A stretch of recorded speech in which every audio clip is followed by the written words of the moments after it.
같이 기도하고 하나님 말씀 배우시겠습니다.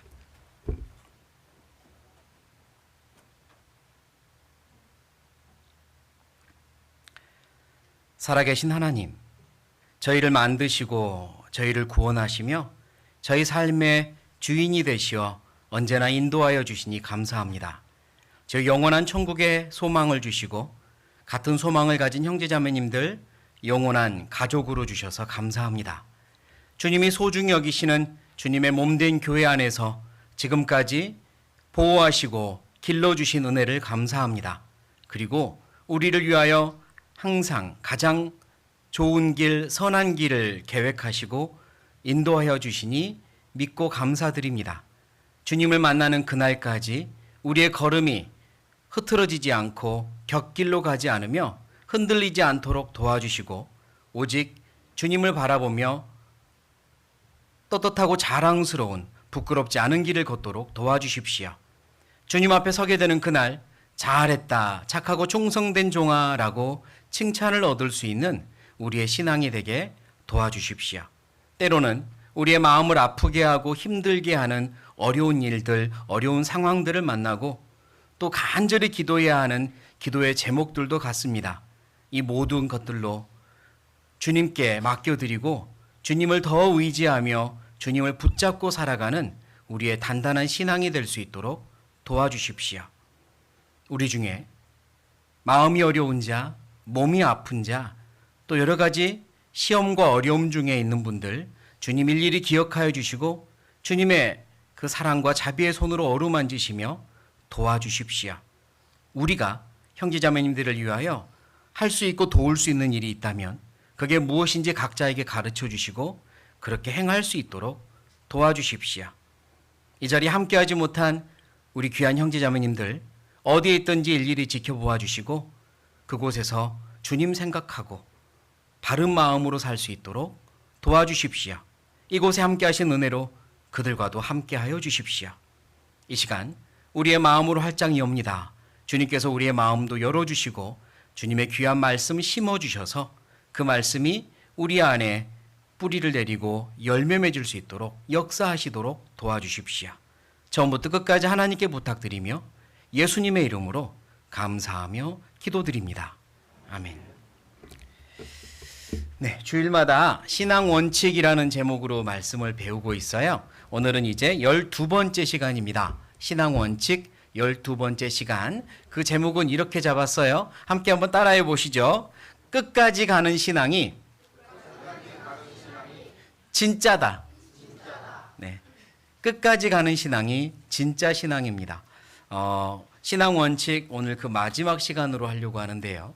아무리 내가 마음에 다짐을 하고 또 그렇게 살아야지 결심을 해도 진짜는 끝에 가봐야 합니다. 끝까지 가는 신앙이 진짜입니다. 그리스도인의 신앙은 잠깐 뜨겁게 불타오르는 것, 그걸 하나님이 보시고 기뻐하는 게 아니라 끝까지 그 마음이 유지되고 더 풍성해지는 신앙을 하나님은 기뻐하십니다. 그래서 오늘은 끝까지 가는 신앙이 진짜다라는 제목으로 말씀을 좀 배우고 또 내 삶을 비교해보는 교훈을 얻는 시간을 가지려고 해요. 먼저 신명기를 찾겠습니다. 신명기 5장.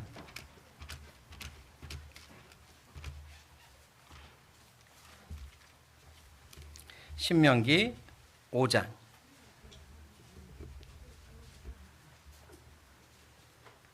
신명기 5장 27절부터입니다. 신명기 5장 27절부터.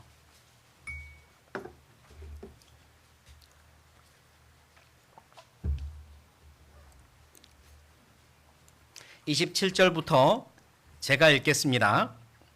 당신은 가까이 나아가서 우리 하나님 여호와의 하시는 말씀을 다 듣고 우리 하나님 여호와의 당신에게 이르시는 것을 다 우리에게 전하소서. 우리가 듣고 행하겠나이다 하였느니라.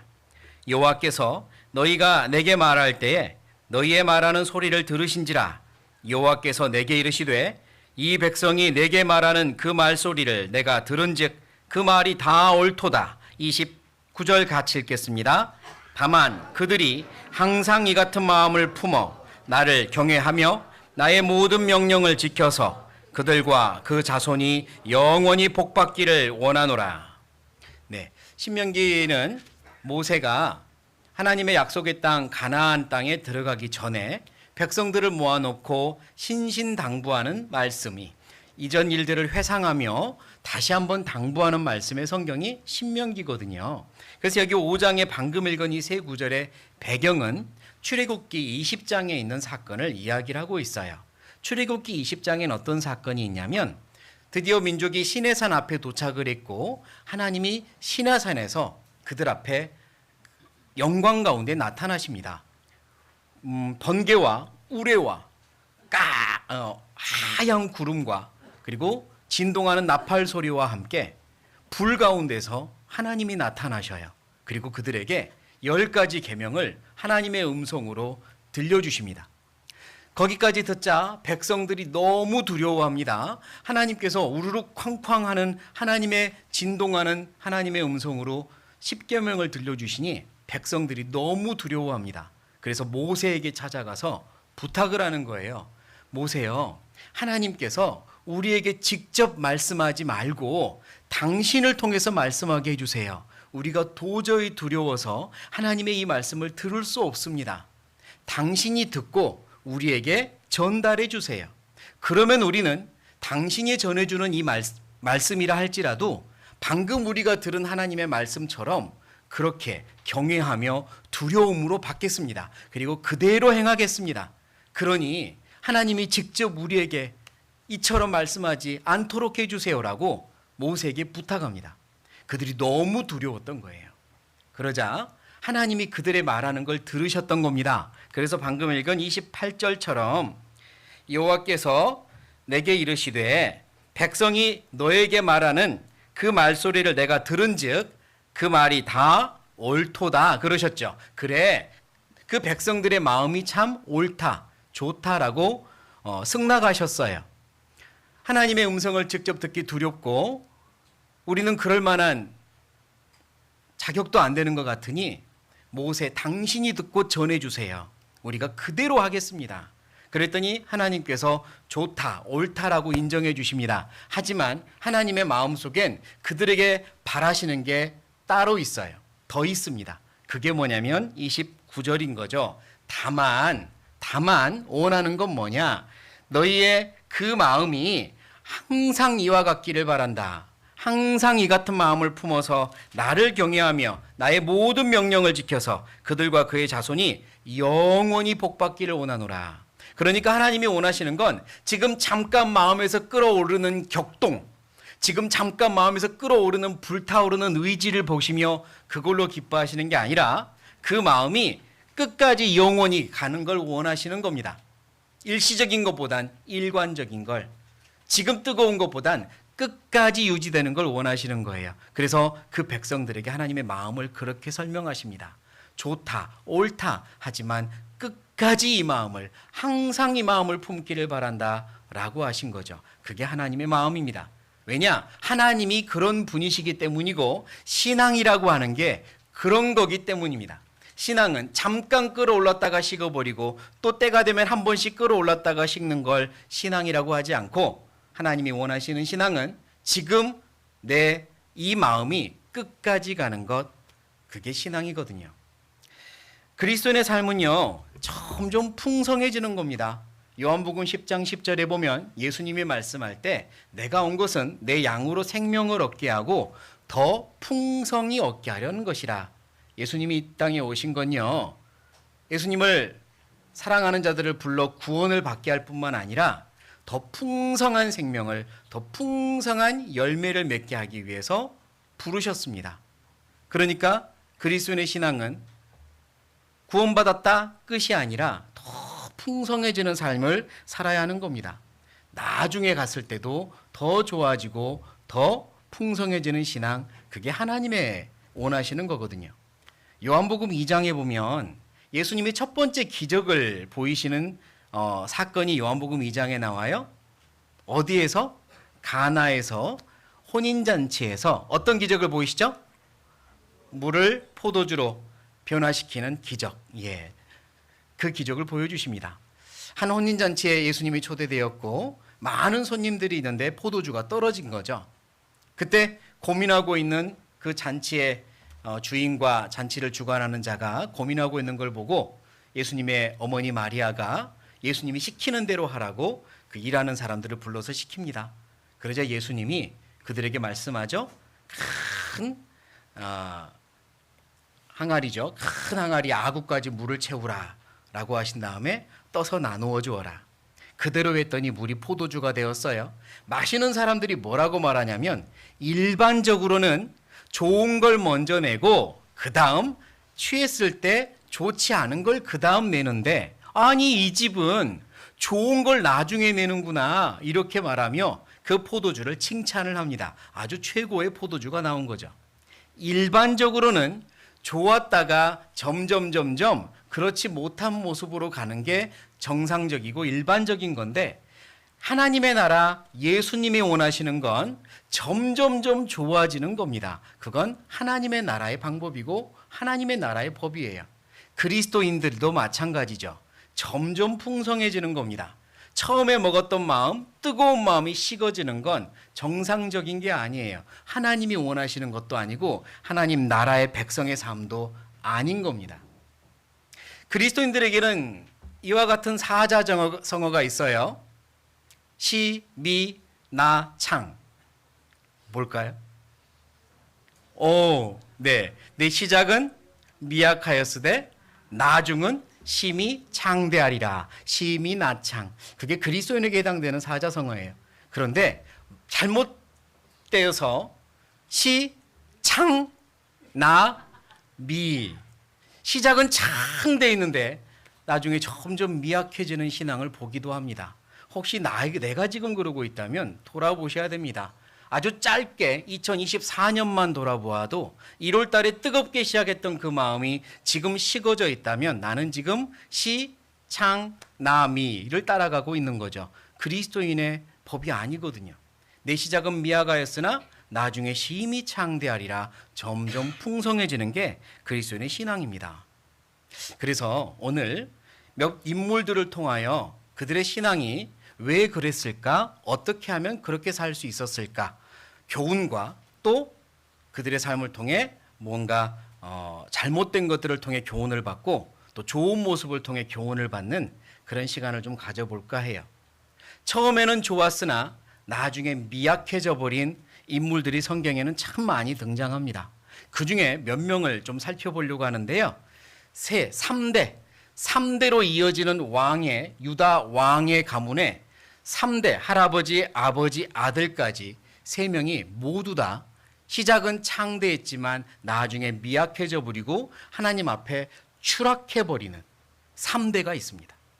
할아버지, 아버지, 아들까지 시작은 좋았으나 나중에 추락해 버리는 그 왕들의 이야기를 좀 보면서 이래서 그랬구나. 이런 점은 정말 보고 배워야 되겠구나. 이러지 말아야 되겠구나라는 교훈을 좀 얻어보았으면 좋겠어요. 역대하를 찾아갑니다. 역대하 24장.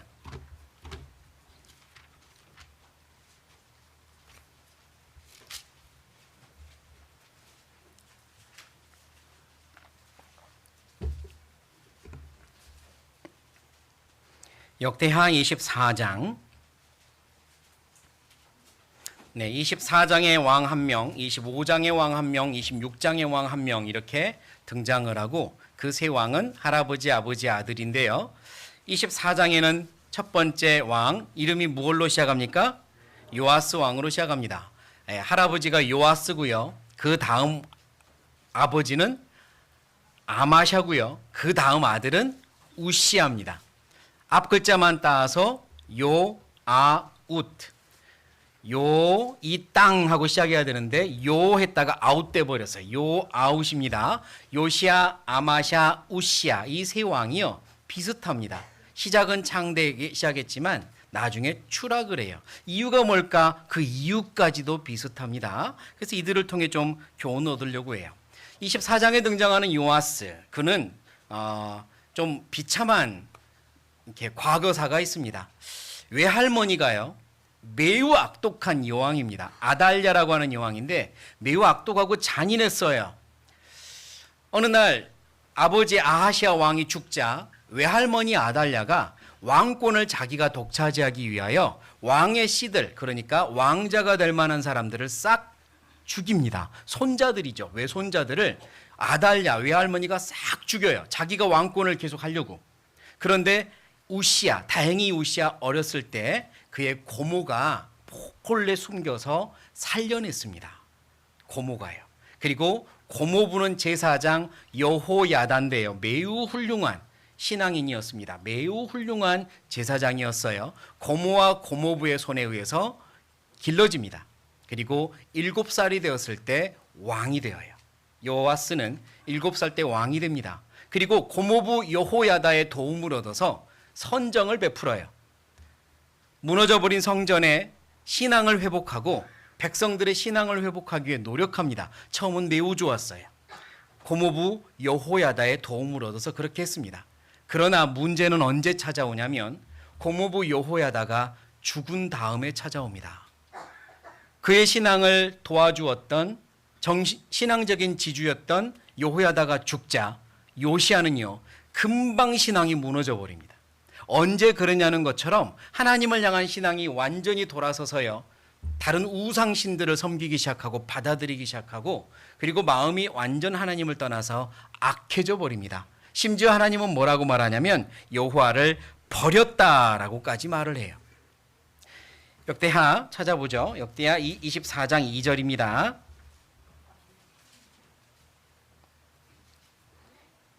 이 절 같이 읽겠습니다. 제사장 여호야다가 세상에 사는 모든 날에 요아스가 여호와 보시기에 정직히 행하였으며 17절입니다. 24장 17절 또 같이 읽겠습니다.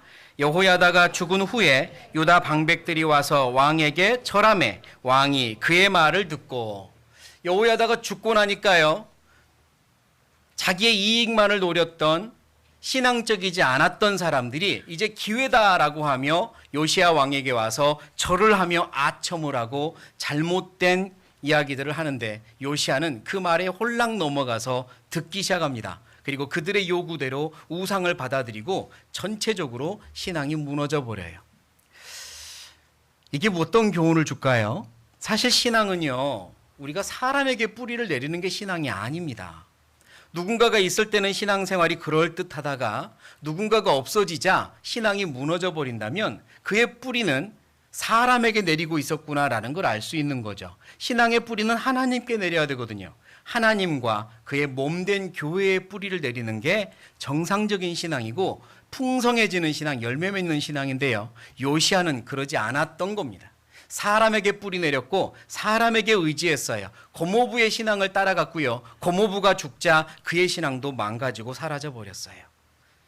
이건 매우 잘못된 신앙입니다.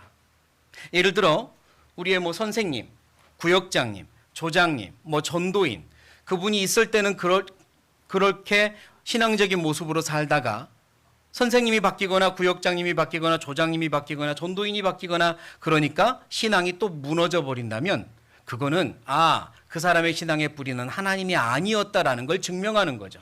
하나님이 아니었던 겁니다. 교회가 아니었던 거예요. 사람이었던 겁니다. 사람에게 뿌리를 내리고 있으면 그 사람이 나에게 마음에 들면 그럴듯하게 살다가 또 마음에 들지 않은 일이 벌어지면 그냥 휘청거리고 그렇게 되지 않겠습니까? 하나님은 변함없으십니다. 하나님께 뿌리 내리셔야죠. 교회, 하나님의 몸된 교회에 뿌리 내리고 그 안에서 열매를 맺어야 됩니다. 교회를 사랑하고 섬길 줄 알아야죠. 그게 참 신앙인 겁니다. 그래서 말씀을 이렇게 배우는 목적도 또 교사들이 학생들을 가르치는 목적도 하나님을 중심으로 한 삶을 살라고 그 목적으로 말씀을 배우고 가르치는 거잖아요. 하나님을 중심으로 하나님께 뿌리 내리는 신앙을 살라고요. 요시야는 그러지 않았습니다. 그리고 24절입니다. 24장 24절. 자, 이제 요시야와 그의 백성이 하나님을 버리기 시작하고 이런 일이 벌어져요. 24절 제가 읽어보겠습니다. 이스라엘 군대가 적은 무리로 왔으나 여호와께서 심히 큰 군대를 그의 손에 붙이셨으니. 제가 제대로 읽었나요? 어떻게? 아람 군대가 적은 무리로 왔으나 여호와께서 심히 큰 이스라엘 군대를 그 손에 붙이셨으니. 사실 이런 말씀, 이런 구절은 성경 거의 찾아보기 어렵습니다. 대부분 반대예요. 이스라엘의 적은 군대에게 하나님은 큰 적을 붙여서 승리케 하셨어요. 이스라엘의 군대는 적었으나 하나님이 큰 군대를 붙여서 승리케 하셨다고요. 근데 여기에는 완전 반대되는 말씀이 나옵니다. 아람 군대가 적은 무리가 쳐들어왔는데 이스라엘의 큰 군대가 패해버립니다. 어찌된 일일까요? 그 이유가 그 다음에 나오죠. 아람 군대가 적은 무리로 왔으나 여호와께서 심히 큰 군대를 그 손에 붙이셨으니, 같이 읽겠습니다. 이는 유다 사람이 그 열조의 하나님 여호와를 버렸음이라. 이와 같이 아람 사람이 요아스를 징벌하였더라. 이유는 뭐냐? 하나님을 버렸던 거예요. 하나님을 버렸습니다. 여호야다가 죽은 후에 신앙은 망가졌고 하나님을 버립니다. 그래서 하나님도 그들을 버렸죠. 작은 군대에게 큰 군대가 패하는 일을 겪습니다. 우리의 삶에 반복되는 일들이 계속 그렇게 자연스럽게 반복되고 있다면 하나님이 도와주셔서 그런 겁니다. 하나님이 함께 하셔서 그런 거예요. 하나님이 돕지 않으시면 아무리 작은 일이라도, 늘상 해왔던 일이라도 크게 망가지고 무너집니다. 아람 군대가 적게 쳐들어왔을 때 금방 이길 수 있었죠. 옛날 같으면. 그런데 왜 져버렸을까요? 하나님이 그렇게 하신 겁니다. 내 삶에 진행되는 모든 일상은 하나님이 도와주셔서 진행되는 거지, 내가 잘해서 내가 강해서가 아닌 거예요. 때로는 살다가 작은 일도 풀리지 않을 때는 돌아보셔야 됩니다. 늘상 해왔던 일들이 풀리지 않을 때는 돌아보셔야 됩니다. 이건 우연히 그렇게 된 게 아니라 하나님께서 무언가 나에게 말씀하고 계시는 거예요. 그 일을 통하여 나에게 하고 싶은 말씀이 있는 겁니다. 돌아보셔야 돼요. 혹시 나와 하나님의 관계는 지금 정상인가? 돌아보셔야 됩니다. 하나님이 나한테 무언가 알려주고 싶은 게 있으신 건 아닌가? 돌아보셔야 됩니다. 우연은 없거든요. 이런 일이 벌어졌을 때 이스라엘 백성은 하나님께로 돌아와야만 했는데 그러지 않았습니다. 그리고 요아스는 나중에 아주 심히 비참하게 암살을 당해 죽습니다. 24장 20절입니다. 20절.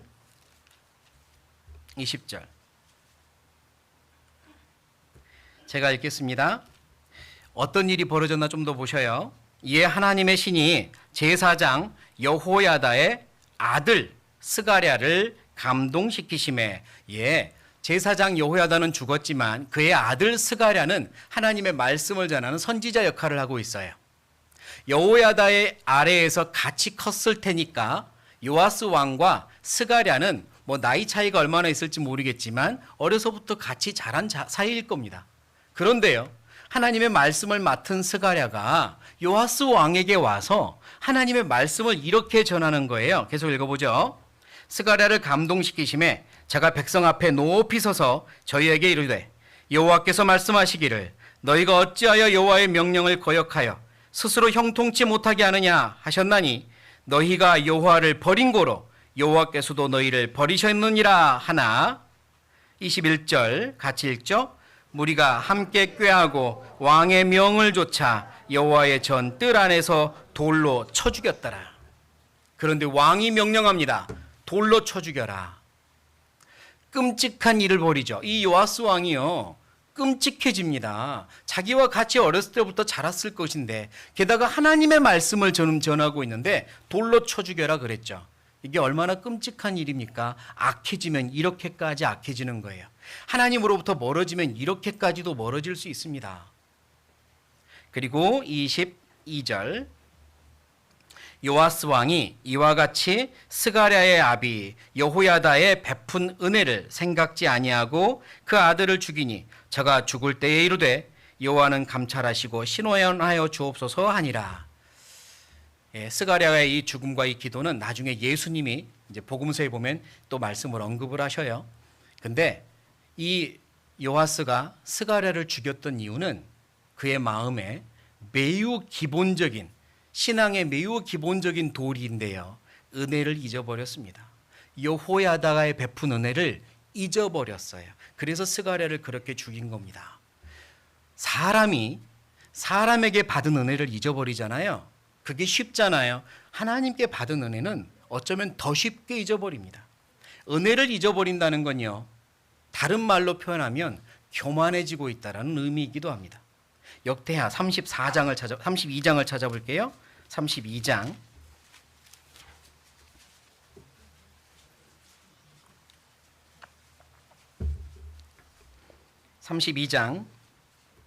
25절.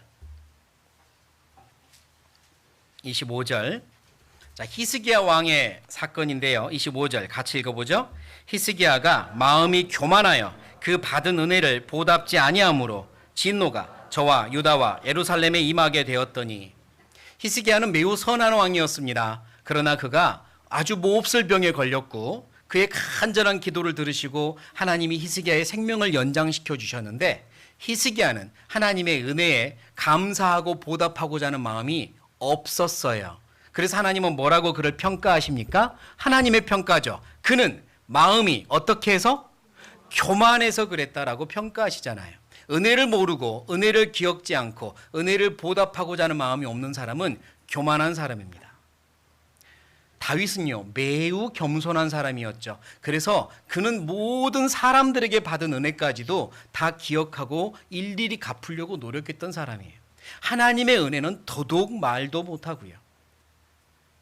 은혜를 기억하고 은혜를 감사할 줄 아는 게 겸손이고, 그렇지 못한 건 교만의 시작입니다. 요아스는요, 여호야다가 그렇게 그에게 은혜를 베풀었는데 잊어버립니다.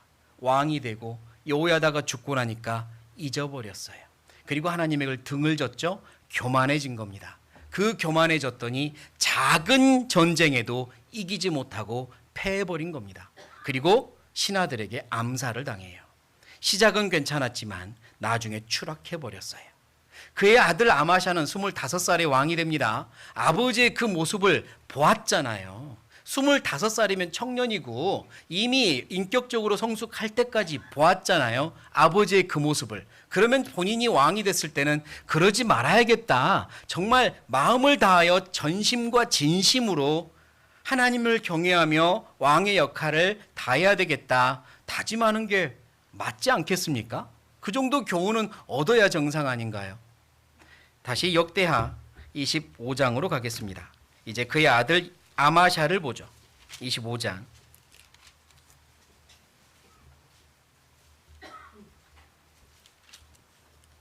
역대하 25장 2절입니다.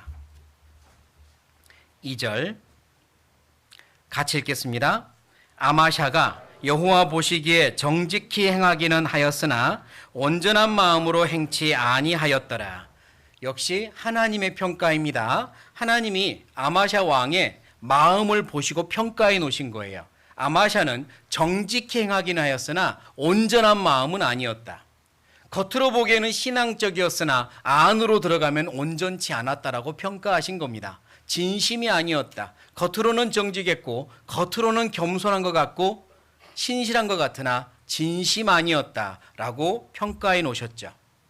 그리고 작은 시험 하나에 아마샤는 그의 본성이 숨어있던 게 탄로납니다.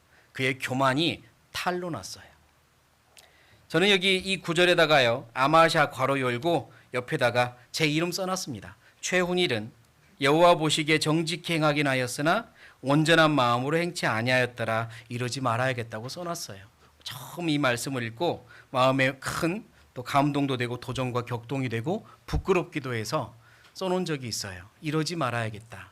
내가 비록 겉으로는 신앙적으로 보일지 모르지만 하나님은 내 속을 들여다보시니 너 겉으로는 정직한 것 같으나 속은 온전한 신앙이 아니구나. 이런 평가 받지 말아야겠다. 이 말씀이 거울이 되어서 써놓은 적이 있어요. 그렇다면 아마샤가 하나님 보실 때 진심이 아니었다고 평가했던 이유가 뭘까? 25장 19절을 찾아보죠. 19절.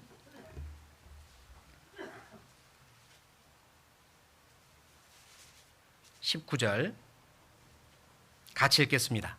네가 에돔 사람을 쳤다 하고 네 마음이 교만하여 자긍하는도다. 네 궁에나 편히 거하라. 어찌하여 화를 자초하여 너와 유다가 함께 망하고자 하느냐 하나. 자, 19절은요. 누구와 한 말이냐면 지금 이 왕들은 남유다, 북이스라엘과 남유다로 나눠져 있는 상태에서 남유다의 왕들이 요시야, 아마샤, 우시야를 지금 배우고 있는데요. 이 아마샤 왕이 그 위에 보면 작은 전쟁 하나를 승리를 합니다. 에돔과 전쟁을 해서 승리를 해요. 근데 그 과정을 보면 분명히 하나님이 도와주셔서 승리한 게 눈에 훤히 보이거든요. 하나님이 도와줘서 승리를 했는데요. 이 승리 하나가 아마샤의 마음에 교만이 밖으로 다 튀어나오게 만들었어요. 내가 승리했다. 작은 승리 하나가 그의 본성이 드러나게 만듭니다. 내가 승리했다. 그리고 그는 곧 이어서 북이스라엘을 향해 쳐들어가려고 해요. 그때 북이스라엘의 왕의 이름이 요아스, 아버지 이름과 같습니다. 다른 사람이죠. 요아스 왕이에요. 쳐들어가려고 하니까 요아스 왕이 네가 작은 승리 하나 했다고 교만해져 가지고 지금 그렇게 날뛰느냐 이러면서 그를 야단치고 있는 거예요. 사실 힘으로 이 전쟁하면 당연히 패할 수밖에 없는 상황이거든요. 그래서 북이스라엘의 요아스가 하지 말라고 경고를 합니다. 같은 민족이니까 경고한 거죠. 그러나 아마샤는요. 작은 승리 하나로 이미 심취해 가지고요. 쳐들어갔어요. 그리고 아주 크게 패해버립니다. 그때부터 몰락의 길을 걸었고 나중에 또 신하들의 배신을 당해 암살당해요. 그는요. 작은 승리 하나로 교만이 드러나 버립니다. 그걸 보면서 마음에 큰 제 마음에 큰 거울이 되는데요. 정말로 마음이 교만해서 작은 승리 하나도 감당하지 못할 사람은 차라리 승리하지 않는 게 나은 것 같습니다. 작은 성공 하나가 그를 교만하게 만들고 그의 신앙을 하나님과 멀어지게 만들며 추락하게 만들 바에는 차라리 실패를 계속하는 게 훨씬 낫습니다. 그래서 하나님 앞에 계속해서 무릎 꿇고 하나님 앞에 더욱더 낮아지는 게 훨씬 낫지 않을까요? 승리해가지고 그 승리 때문에 교만해져서 하나님과 멀어지는 것보다는 실패하는 게 낫죠. 다르게 말하면요. 마음이 진심으로 겸손하지 못하고 교만한 자는 작은 승리 하나도 그에게는 어울리지 않는다는 겁니다. 작은 승리 하나도 그의 것이 아니에요. 그럴 만한 가치가 없어요. 마음이 겸손한 자가 승리도 하는 겁니다. 그리고 그걸 감당할 수 있는 거예요. 내가 과연 하나님 앞에 겸손한 자인지 교만한 자인지 알려면 하나님이 몇 가지 성공을 줘보시면 압니다. 그러면 그가 과연 겸손한 자인지 교만한 자인지 드러나게 될 거예요. 그러느니 차라리 실패하며 하나님 앞에 계속 낮은 마음으로 사는 게 나을 겁니다. 그래서 그런 기도를 하게 돼요. 하나님, 저를 겸손하게 만들어 주십시오. 만약 이 일이 성공을 해서 제가 겸손해진다면 차라리 성공하지 않게 해 주십시오.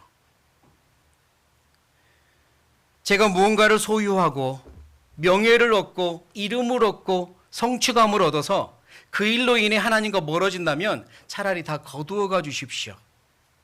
그게 훨씬 더 나은 길입니다. 어떻게 생각하십니까? 하나님 이것 좀 도와주세요. 이것 좀 들어주세요. 이것 좀 꼭 되게 해주세요. 내 아이를 위해 기도할 때도 하나님 내 아이가 이거를 성공하게 해주세요. 내 아이가 이렇게 되게 해주세요라고 기도하지 마시고요. 혹시 그걸로 인하여 하나님과 멀어질 바에는 되지 말게 하소서. 더 겸손한 자, 하나님께 매달려 끝까지 가는 신앙을 주십시오라고 하는 게 낫지 않을까요? 하나님이 실패를 경험하게 한다면 그걸로 불평하고 원망하는 게 아니라 하나님 이 일로 인하여 제가 더욱더 하나님께 매달려 하나님과 동행하는 신앙을 갖게 해주십시오라고 기도하는 게 나을 겁니다. 그렇게 겸손한 자에게 하나님은 진짜 형통함을 주시거든요. 아마샤는요 교만했습니다. 그래서 작은 성공 하나에 그의 교만이 드러나 버렸어요. 25장 27절도 보겠습니다. 27절.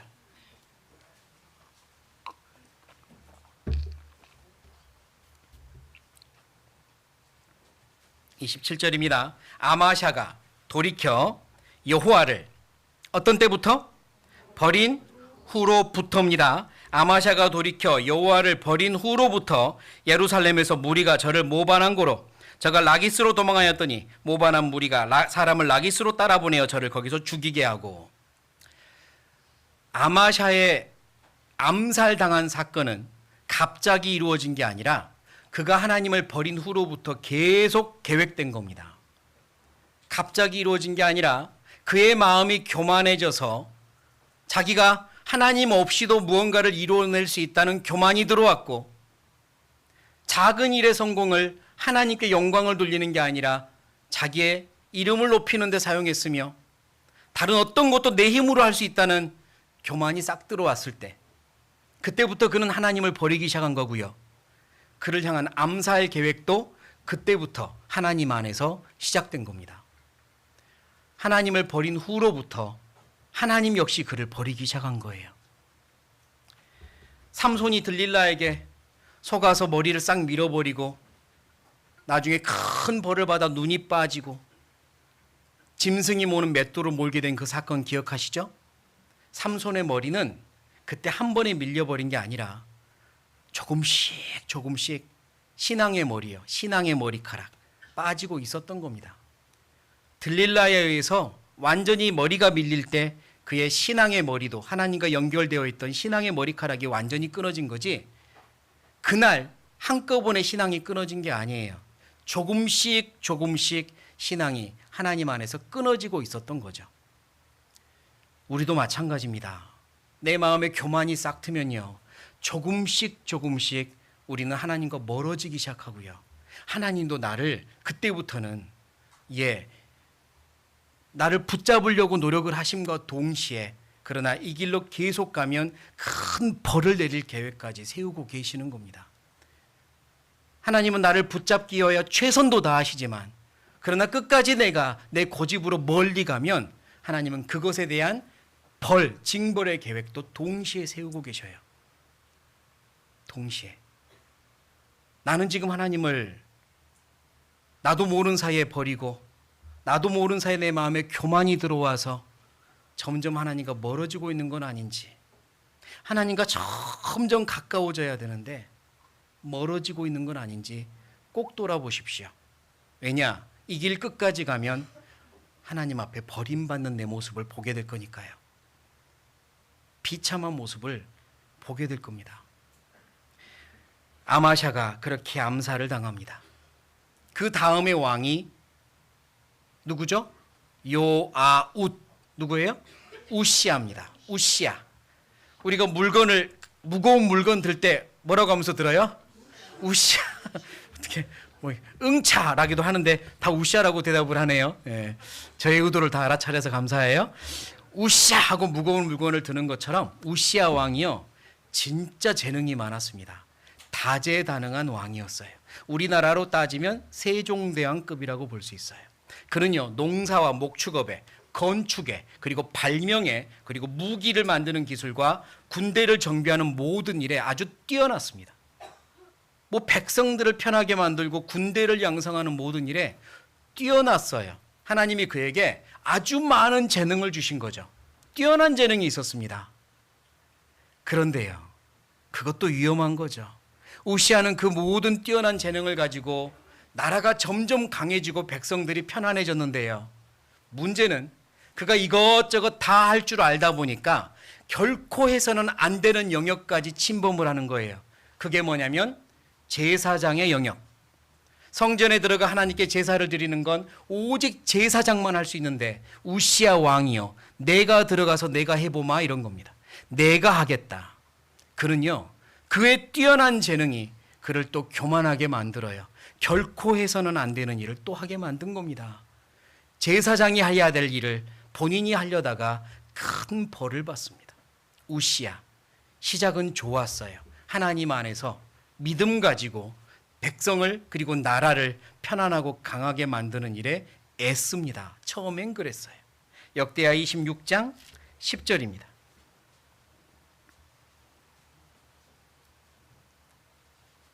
10절 제가 읽죠.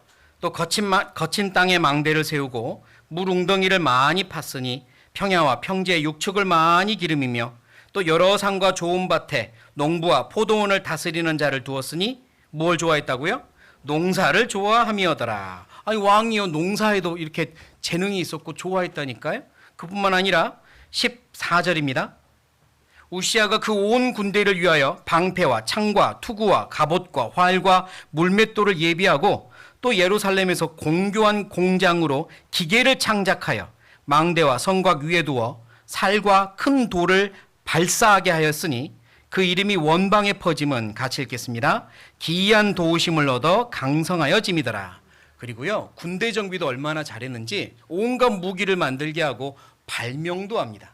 성 위에서 화살과 돌 대포가 발사되는 장치를 그때 만들어요. 우리나라는 조선시대 세종 그리고 그의 아들 문종 때 신기전이라고 들어보셨습니까? 신기한 발사, 정말 그 당시에 미사일을 만들었습니다. 미사일이요. 화약이 날아가는, 그것도 100발 이상이 연속으로 날아가는 연속 미사일을 세종과 문종 때 만듭니다. 신기전. 그래서 전쟁에 사용했거든요. 근데 그보다 훨씬 전에 우시아는요, 성 위에서 발사되는, 화살과 돌이 발사되는 이 장치를 만들고 예비했어요. 그러니까 얼마나 대단합니까? 대단한 왕입니다. 그러나 그가 몰랐던 게 있습니다. 알아야만 하는데 몰랐던 게 있어요. 그게 방금 우리가 같이 읽은 15절 마지막입니다.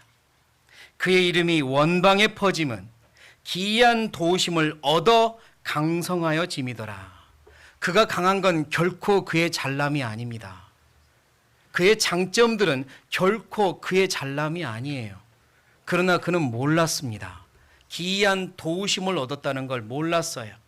하루하루 일어나는 모든 일들이, 그가 가지고 있는 많은 재능들이 하나님의 도우심이라는 걸 몰랐습니다. 그가 많은 것들을 만들어내고 목축과 농사를 지었을 때 잘 이루어지는 모든 것들이 하나님의 도우심이라는 걸 몰랐습니다. 자기가 잘해서, 자기가 잘나서 된 줄 알았던 거예요. 주변에 많은 사람들이 그에게 칭찬을 하고 많은 백성들이 그를 칭송하며 따르는 그 모든 일도 하나님이 도우고 계시는 것임을 몰랐습니다. 주변의 나라들이 마침 그때 세력이 기울어서요, 더더욱 그 남유다는 강해지기 쉬운 환경이었는데 그 역시 하나님의 주신 환경이라는 걸 몰랐습니다. 다 자기가 잘해서 된 줄 알았어요. 내가 오늘 이렇게 보고 듣고 먹고 마시고 말하고 움직이는 이 모든 건 기적입니다. 기이한 도우심이라고요. 내가 잘나서 된 게 아니라고요. 그런데 그거 모르면 자칫 교만해집니다. 내 모든 일상이 자연스럽게 하루하루 사고 없이 지나가는 게 기이한 도우심이라는 걸 모르면 안 됩니다. 하나님이 도우셔서 그렇게 되고 있는 거예요. 내 인생인데 내 마음대로 되지 않는 내 인생이 지금까지 여기까지 이루어진 건 하나님이 도우셨다는 사실을 모르면 안 됩니다. 다 하나님의 기이한 도우심이에요. 내 모든 일상은 하나님의 은혜와 도우심입니다. 그걸 모르면 교만해집니다. 내 장점은, 내 강함은 절대 나의 잘남이 아니에요.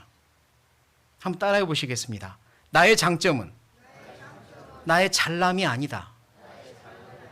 나의 강함은 나의 잘남이 아니다. 내가 잘나서 된 게 아니라고요. 하나님이 도와주셔서 된 겁니다.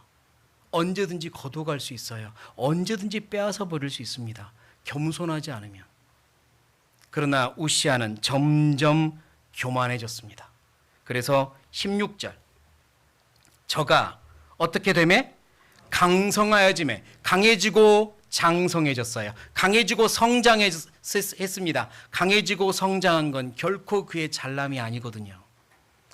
강해지고 잘하는 건 잘남이 아닙니다. 하나님의 도우심이에요. 그러나 그가 강성하여짐에, 그 마음이 어떻게 됐다고요? 교만하여 악을 행하여 그 하나님 여호와께 범죄하되 곧 여호와의 전에 들어가 향단에 분향하려 한지라. 그 사람이 교만해져 버립니다. 이것저것 다 할 줄 아니까요. 제사장의 역할도 자기가 할 줄 안다고 생각한 거예요. 저까짓 것 별것도 아닌데 내가 하면 어때? 내가 왕인데 이런 겁니다. 그게 교만이었어요. 하나님이 정해 주신 분량 안에서 그 안에서 최선을 다하고 다른 분들이 맡은 역할은 또 최선을 다해 높여주고 존중해 주는 게 겸손이고 바른 모습인데 내가 할 줄 안다고 다른 사람들이 하고 있는 일에 대해서 저것보다 내가 더 잘할 수 있는데 내려다보는 것도 교만이고 다른 사람이 자기의 역할을 성실하게 하고 있는데 따라가 주지 않는 것도 교만이며 판단하고 비판하는 것도 교만인 거죠. 하나님께서는요, 각자에게 분량을 주십니다. 여기까지가 네가 할 분량이다. 이만큼 해라. 그리고 그 안에서 또 성실하게 수행하면 또 다른 분량을 허락하기도 하시죠. 그러나 그 분량을 넘어가면 교만인 겁니다. 그는요, 성전에 들어가 이까짓 게 이게 뭐 별거라고 향단에 불 붙이려 하다가 하나님께 벌을 받습니다. 계속 읽어볼까요? 19절입니다. 우시아가 손으로 향로를 잡고 분향하려 하다가 노를 바라니 저가 제사장에게 노할 때에 여호와의 전한 향단 곁 제사장 앞에서 같이 읽겠습니다. 그 이마에 문둥병이 바란지라. 제사장이 안 된다고 말립니다. 왕이시여 그러지 마옵소서. 이건 하나님이 오직 제사장에게만 허락한 일입니다. 왕이시여 그러지 마옵소서. 큰일 납니다 라고 했건만 그는요 화가 납니다. 노를 바래요. 네가 뭔데 감히 왕에게 뭐 이런 식으로. 그래서 하나님이 그의 이마에 문둥병이 바라게 하고요 퍼지기 시작하죠. 결국 그는 왕의 일을 더 이상 하지 못합니다. 왜? 이스라엘의 그들의 법 안에서 문둥병이 걸린 자는 밖에 격리를 당하게 됐거든요. 더 이상 왕의 일을 하지 못하고 아들이 그 왕의 자리를 담당하게 돼요. 교만한 건요, 교만한 건, 영적으로 교만한 건 육신에 한센병이라 그러죠. 문둥병이 걸리는 것만큼이나 악한 겁니다. 더러운 죄라는 걸 의미하는 거예요. 교만은 더러운 죄입니다. 그리고 끝까지 교만하면 결국은 하나님이 그의 위치와 자리를 빼앗고 다른 사람이 대신하기도 할 거예요. 교만이 무서운 겁니다. 교만은 패망의 선봉이에요. 내 신앙을 끝까지 가지 못하게 만드는 요인은 교만입니다. 그리고 이 교만은 내가 높아져 가지고 남들을 내려다보는 것만 교만이라고 하는 게 아니라 요시아가 가르쳐준 대로 은혜를 모르는 게 교만이고 아마샤가 가르쳐준 대로 작은 성공에 감사하지 못하고 늘상 일어나는 반복적인 일상에 감사하지 못하고 그거에 도취되는 것도 교만이며 우시아가 가르쳐준 대로 자기가 가지고 있는 장점과 강함이 하나님께서 도와주신 것임을 알지 못하고 자기가 잘난 것으로 착각하는 것도 교만인 겁니다. 내 분량을 넘어서 다른 이들이 하고 있는 것들을 쉽게 판단하고 또 거스리는 것도 교만인 거고요. 모든 교만은 내 육에 퍼지는 문둥병만큼이나 심각한 겁니다. 하나님은 교만을 미워하시죠. 매우 경계하십니다. 세 왕 모두 시작은 창대했으나 나중에 추락한 건 첫 번째 원인이 교만 때문이었어요. 교만했기 때문입니다. 우리는 낮아짐을 기뻐해야 됩니다. 정말 겸손해야 되고요. 겸손한 걸 기뻐해야 되죠. 그게 경외거든요. 하나님을 정말 두려워하고 높이고 사랑하고 그러면서 나는 더 낮아지고 그런데 낮아지는 나를 기뻐하고 그게 참된 경외입니다. 교만하면 무너집니다. 언제든 무너져요. 방금 세 명의 왕이 끝까지 가지 못한 교훈을 보여줬는데요. 많은 왕들 중에 끝까지 가는 본을 보여준 대표적인 왕 하면 누구겠습니까? 우리 모두가 잘 아는 다윗 왕이죠. 다윗 왕은 끝까지 갔습니다. 비록 그의 삶에 큰 죄도 있었지만요. 그는 그 죄 앞에 회개하고 하나님 앞에 겸손하게 회개하고 다시 시작하며 그 죄를 다시는 반복하지 않으려고 기도하며 끝까지 간 겁니다. 그는 언제나 약했습니다. 적들을 물리치고 통일왕국을 이루었어도 하나님 앞에서는 항상 약했습니다. 왕이 되기에 전혀 보잘것없는 목자였던 자기가 왕의 자리에 올라갔다는 그 사실에 대해서 언제나 하나님 앞에 황송한 마음으로, 낮아진 마음으로 감사를 드렸습니다.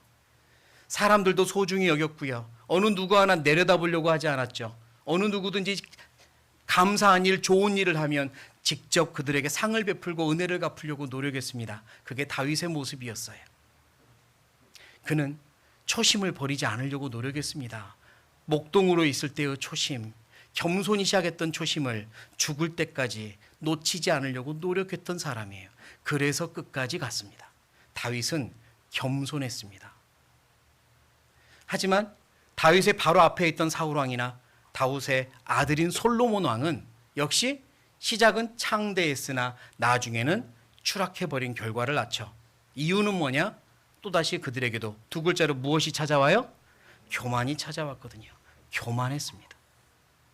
또한 그들이 끝까지 가지 못한 이유 중에 몇 가지를 더 찾아본다면 사울이나 솔로몬 왕은 그야말로 이 왕으로 있을 때요, 그를 괴롭히는 세력이 거의 없었다고 봅니다. 사울을 괴롭히는 사람 없었습니다. 사울이 다윗을 괴롭히러 다녔지 다윗이 사울을 괴롭힌 게 아니에요.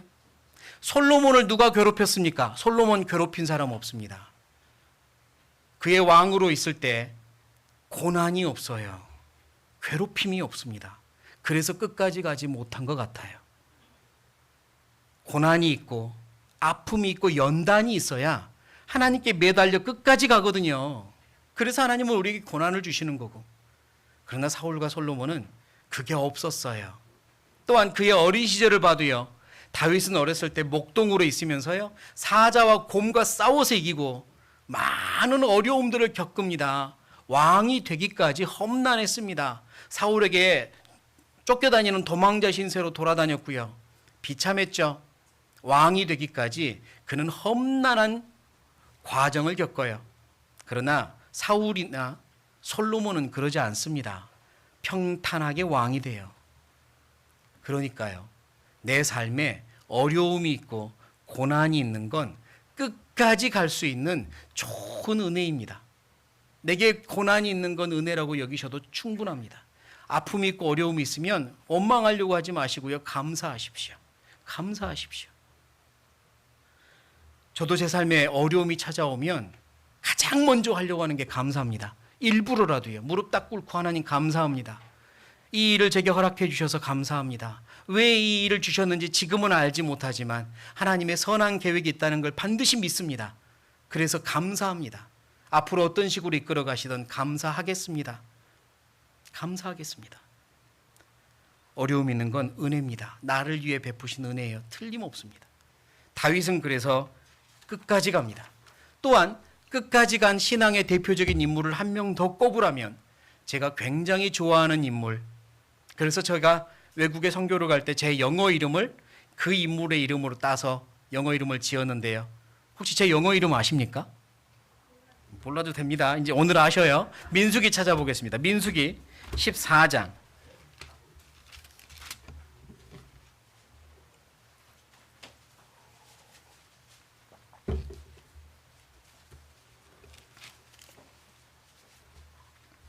민수기 14장 24절. 민수기 14장 24절. 또 같이 읽겠습니다. 오직 내 종 갈렙은 그 마음이 그들과 달라서 나를 온전히 쫓았은즉 그의 갔던 땅으로 내가 그를 인도하여 드리리니 그 자손이 그 땅을 차지하리라. 오직 내 종 갈렙은, 갈렙, 제 이름이 영어로 갈렙 케일럽입니다. 케일럽, 갈렙. 저는 갈렙이 참 좋습니다. 왜냐하면 일단 하나님도 그를 이렇게 인정하시잖아요. 그의 마음이 남들과 달랐다고. 마음이 남들과 달랐습니다. 어떻게 달랐을까요? 진실되고 겸손하고 그리고 신실한 그 마음이 끝까지 가요. 끝까지 갑니다. 그 마음이요. 그 다른 마음이 잠깐 있다가 사라진 게 아니라 끝까지 갔어요. 그래서 갈렙이 참 좋고 배우고 싶습니다. 갈렙, 그 이름의 뜻이 무엇일까? 히브리어로 갈렙의 이름의 뜻은 동물인데요. 동물 중에 하나라고요. 동물 중에 하나.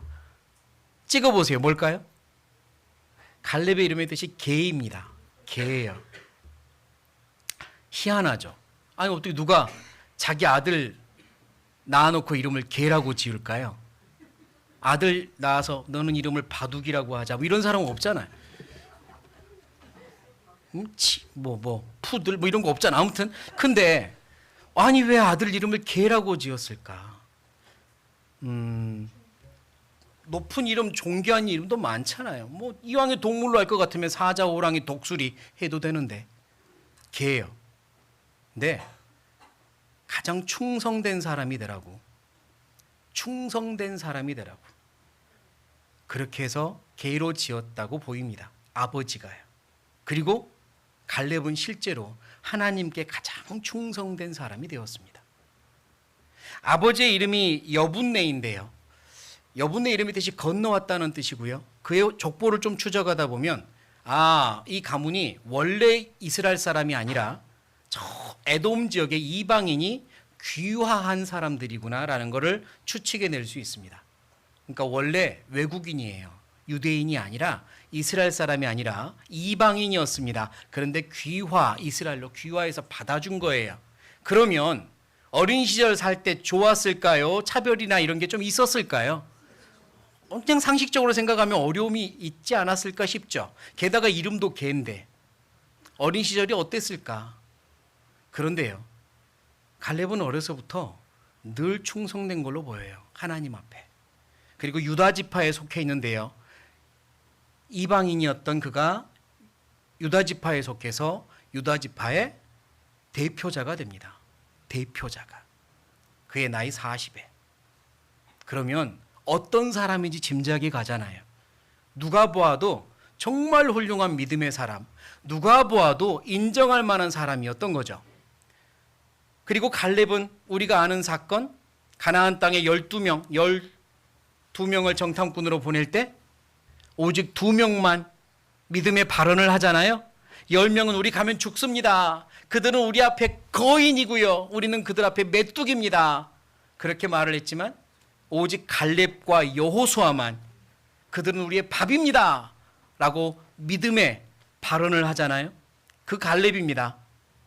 하지만 백성들은 여호수아와 갈렙의 말을 듣는 게 아니라 10명의 말을 더 들었고 하나님을 원망해서 하나님은 너희는 아직 가나안 땅에 들어갈 자격이 안 됐다 그러며 40년을 광야 생활을 돌리죠. 그로부터 45년이 지났고요. 이제 여호수아를 중심으로 가나안 땅에 들어가 땅을 차지하려고 합니다. 그때 갈렙이 이런 말을 하죠. 여호수아입니다. 여호수아 14장.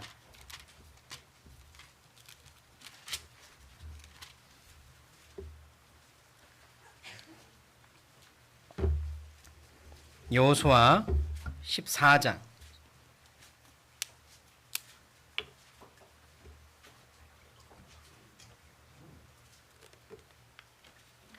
14장 7절부터 갈렙의 말을 보겠습니다.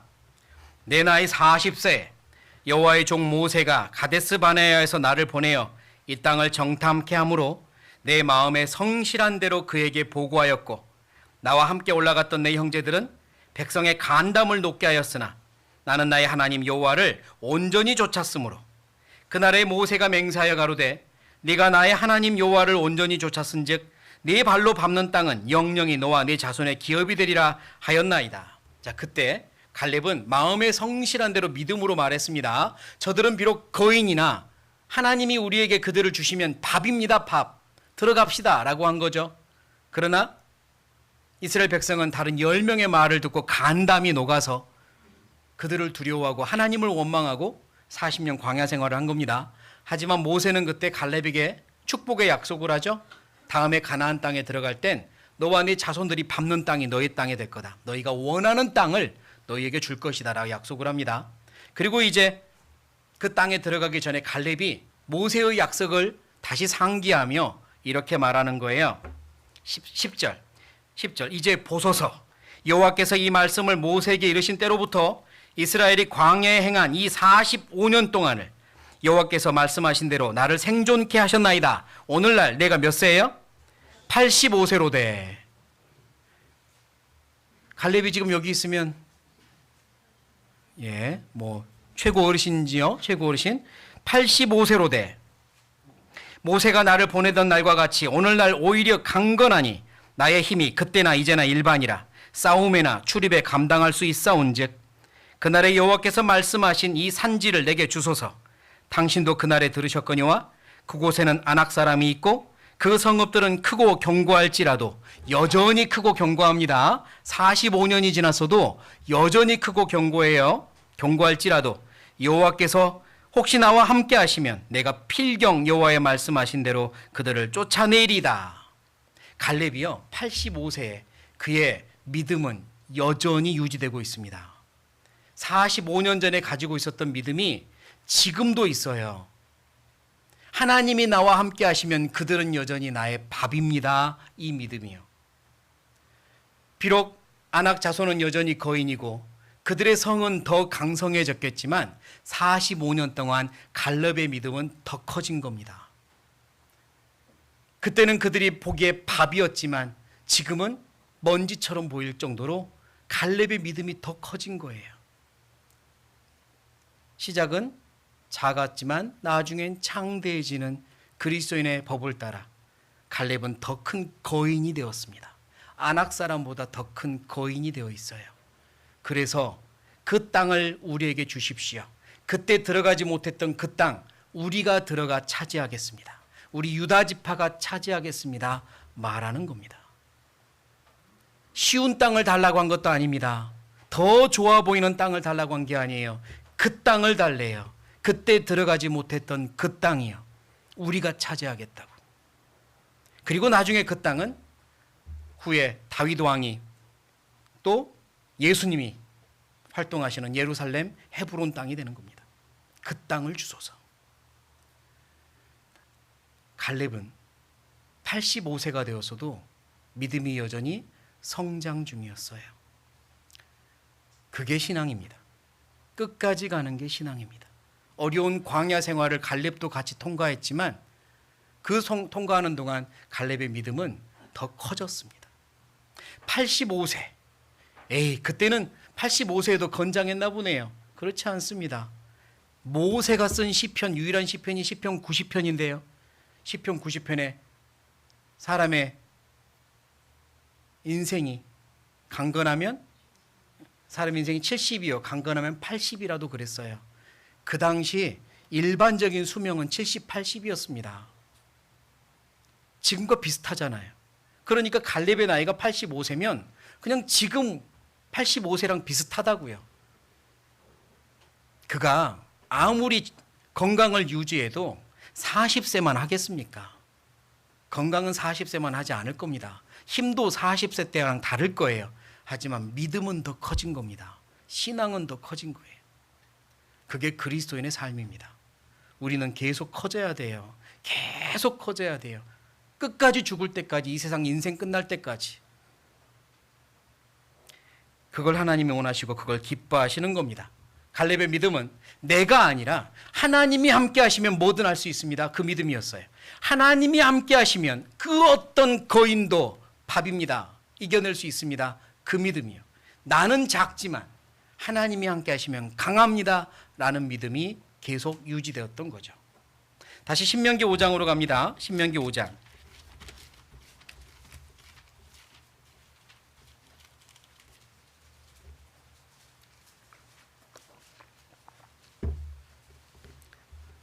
신명기 5장 29절. 신명기 5장 29절. 하나님이 이스라엘 백성에게 진실로 원했던 이것, 지금 우리에게도 똑같이 원하고 계시는 이 말씀. 신명기 5장 29절을 다시 한번 읽겠습니다. 다만 그들이 항상 이 같은 마음을 품어 나를 경외하며 나의 모든 명령을 지켜서 그들과 그 자손이 영원히 복받기를 원하노라. 항상 경외하며 하나님의 말씀을 항상 경외하는 그 신앙이요. 하나님이 그 신해상 불 가운데서 우르르 쾅쾅 그 놀라운 음성으로 말씀하신 거나 모세가 전달해주는 모세의 목소리나 똑같이 하나님의 말씀이다. 똑같이 두려운 하나님의 말씀이다. 이렇게 받는 게 말씀을 경외하는 거죠. 그들이 경험했던 시내산에서의 하나님의 목소리나 우리가 혼자서 성경을 읽고 묵상할 때의 이 말씀이나 똑같이 두려운 하나님의 말씀이다. 모세가 전달해주는 말씀이나 또는 교회 안에서 말씀을 전할 직분을 받은 사람들이 전달해주는 말씀이나 사람의 말이 아니라 똑같이 하나님의 말씀이다. 그렇게 받는 게 말씀을 경외하는 거죠. 또한 창조주 하나님이 나를 지금도 지켜보고 계시고 지금 내 앞에 계신다. 나를 보고 계신다고 언제 어디든 매 순간 기억하는 게 하나님을 경외하는 거죠. 항상 그 같은 마음을 품어서 항상이요. 그 마음으로 살아야 합니다. 끝까지 그렇게 해야 돼요. 하나님이 지금도 나를 보고 계신다는 마음이요. 어떤 교회에 청년회가 있는데요. 이 청년회에 아주 훌륭한 형제자매들도 있고 그런 교회인데 한 형제가 되게 행동도 느리고 좀 어리숙한 형제가 있었습니다. 근데 그 담임 목사님은 그 청년 그 형제를 되게 좋아하는 거예요. 편애한다 싶을 정도로. 그래서 일부 형제자매들은 청년들이 마음속으로 저 목사님은 너무 편애하는 거 아니야? 속으로 이렇게 시기도 했답니다. 어느 날 청년 야유회를 갖고요. 목사님이 청년들과 한 가지 게임, 미션 게임을 하는데 어떤 숙제를 주냐면 자 지금 뒤에 보이는 산으로 각자 올라가서 서로 같이 하면 안 돼요. 혼자 하는 겁니다. 각자 올라가서 가장 예쁜 꽃을 아무도 보지 못하게 가장 예쁜 꽃을 꺾어오면 가장 예쁜 꽃을 꺾어온 사람에게 상을 줍니다. 그렇게 미션을 주고 올라가라고 합니다. 그래서 너도 나도 올라갔어요. 아무도 보지 못하는 곳에서 꺾으라고 했으니까 혼자 활동할 수밖에 없죠. 시간이 흘러서 각자 꽃을 꺾고 왔고요. 다 자기 꽃이 제일 예쁘다고 말을 합니다. 그런데 이 어리숙한 이 형제는 가장 늦게 오는 거예요. 기다리는데 늦게 왔고요. 손에는 빈손으로 온 겁니다. 그래서 묻습니다. 아니 형제님 왜 꽃은 없어요? 그랬더니 그가 하는 말 여기저기 다녀보면서 꽃을 꺾으려고 하는데요. 여기서 꺾으려고 하니 하나님이 보고 계시고 다른 데 가서 또 꺾으려고 하니 하나님이 보고 계시는데 아무도 보지 못하는 곳에서 꺾으려고 하는데 그곳을 찾을 수가 없어서 그냥 왔습니다. 그래서 그 형제를 그렇게 사랑했던 겁니다. 하나님이 보고 계신다. 언제 어디서든 하나님이 보고 계신다는 걸 마음으로 인정하고 그 하나님을 높이고 두려워하는 게 경외입니다. 그래야 항상 그 마음 품어야 계속 갈 수 있습니다. 성장할 수 있어요. 또한 이 말씀이 하나님 말씀이다. 창조주 하나님이 내게 주신 말씀이다. 이 말씀 앞에 겸손한 마음으로 마음의 문을 열고 마음의 무릎을 꿇고 받을 수 있는 것, 그게 말씀 앞에 경외입니다. 그래야만 합니다. 그래야 성장합니다. 이 말씀이 나를 성장시켜 줍니다. 사도행전 찾아보겠습니다. 사도행전 10장.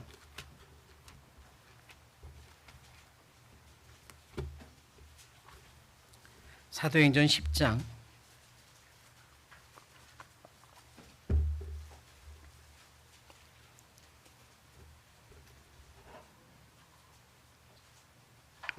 사도행전 10장 33절. 10장 33절입니다. 제가 읽겠습니다. 내가 곧 당신에게 사람을 보내었더니 오셨으니 잘하였나이다. 같이 읽겠습니다. 이제 우리는 주께서 당신에게 명하신 모든 것을 듣고자 하여 다 하나님 앞에 있나이다.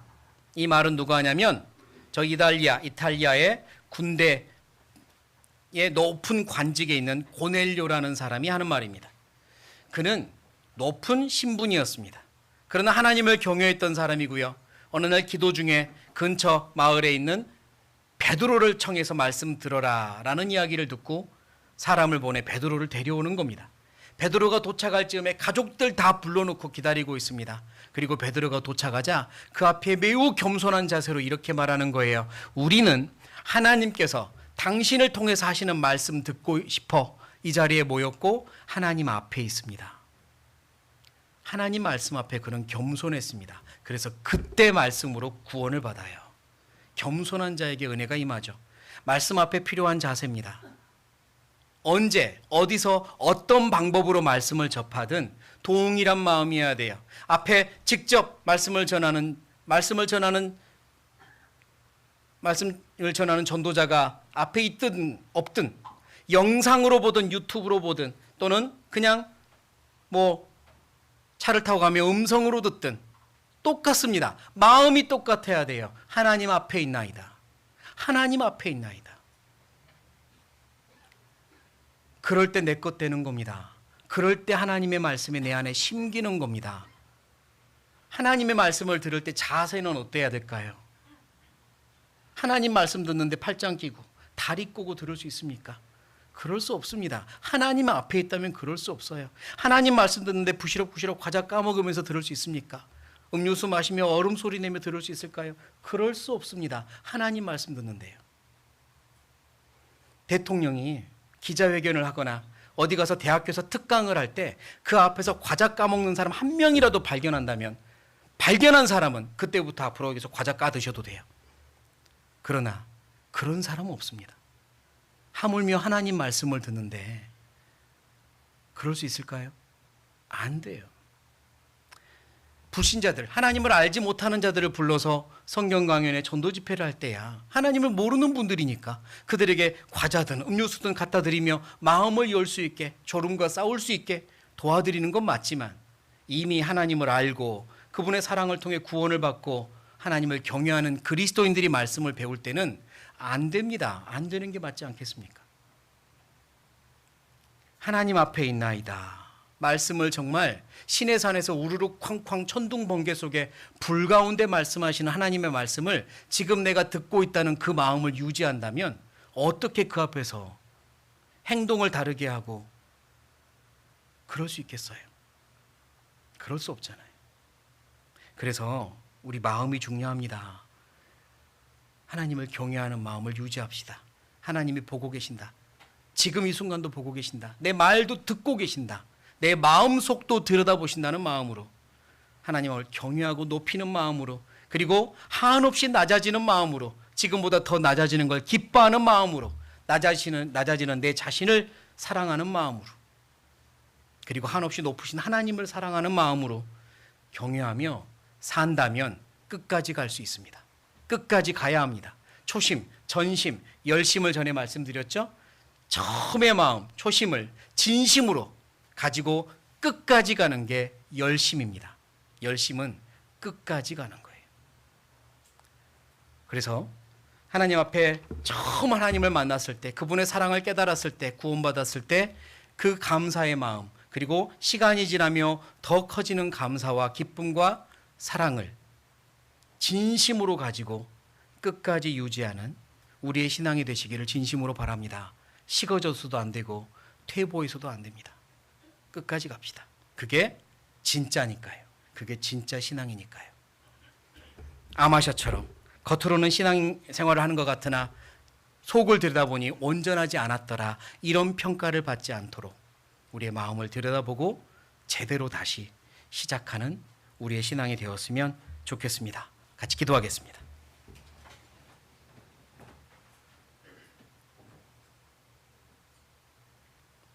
살아계신 하나님, 저희를 너무나 사랑하셔서 이 땅에 오시고 십자가 위에서 우리가 받아야 될 모든 심판과 저주를 받으시고 우리를 자녀로 삼아주시고 영원한 구원, 영원한 축복을 주신 하나님 감사합니다. 이제 저 천국의 소망을 두고 살아가는 저희들 어떻게 살아야 될지 가르쳐 주십시오. 하나님을 영광스럽게 하고 풍성한 열매를 맺으며 살다가 하나님 앞에 서기 원합니다. 도와주십시오. 세상은 날이 갈수록 악해져 가고 우리를 시험하는 것들도 많아서 자칫 잘못하면 넘어지고 주저앉을 수 있는 그런 시대에 우리가 삽니다. 하나님, 연약한 우리를 붙들어 주시고 넘어질 때마다 일으켜 주셔서 뒤로 가지 않고 앞으로 나아갈 수 있도록 점점 더 성장할 수 있도록 도와주십시오. 무엇보다 하나님을 높이고 경외하며 우리는 더욱 낮아지고 하나님을 사랑하며 살아가는 우리의 신앙이 되게 도와주십시오. 우리의 진심이 끝까지 유지되도록 도와주십시오. 잠깐 끌었다가 식어지는 신앙이 아니라 계속해서 끝까지 유지되고 날로 풍성해지는 신앙이 되도록 도와주십시오. 주님의 소원이 우리의 삶을 통해 이루어지기 원합니다. 우리를 주님의 뜻대로 만드시고 변화시키시고 사용하여 주십시오. 우리를 통해, 우리 교회를 통해 언제나 하나님만이 영광 받으시고 하나님의 뜻이 이루어지기 원하오며 예수님의 이름으로 감사하며 기도드립니다. 아멘.